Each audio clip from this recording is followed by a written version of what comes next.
Doctor Mohammad Yunus Chittagong বিশ্ববিদ্যালয়ের অর্থনীতি বিভাগের অধ্যাপক ছিলেন। তিনি তার অর্থকর্ম সম্পর্কিত বেশ কয়েকটি বই প্রকাশ করেছিলেন। তিনি গ্রামীণ আমেরিকা এবং গ্রামীণ ফাউন্ডেশনের প্রতিষ্ঠাতা বোর্ড সদস্য, যা ক্ষুদ্র ঋণকে সহায়তা করে থাকে। তিনি 1998 থেকে 2021 সাল পর্যন্ত ইউনাইটেড নেশনস ফাউন্ডেশনের পরিচালনা পর্ষদেও দায়িত্ব পালন করেন।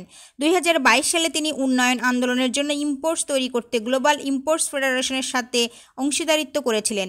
2024 সালের 5ই আগস্ট অসহযোগ আন্দোলনের ফলে সাবেক প্রধানমন্ত্রী শেখ হাসিনা পদত্যাগ করেন এবং 2024 সালের 6ই আগস্ট রাষ্ট্রপতি মোহাম্মদ শাহাবুদ্দিন জাতীয় সংসদ বিলুপ্ত করার পরে শিক্ষার্থীদের দাবির ভিত্তিতে রাষ্ট্রপতি ইউনূসকে বাংলাদেশের অন্তর্বর্তীকালীন সরকারের প্রধান হিসেবে দায়িত্ব পালনের জন্য মনোনীত করেছিলেন। রাজনৈতিক উদ্দেশ্য প্রণীত হিসেবে দেখা শ্রম কোড লঙ্ঘনের অভিযোগে পরের দিন আপিল বিভাগ তাকে খালাস করে দেন এবং নিয়োগকে সহজতর করেছিলেন। তিনি 2024 সালের 8ই আগস্ট গণপ্রজাতন্ত্রী বাংলাদেশ সরকারের অন্তর্বর্তী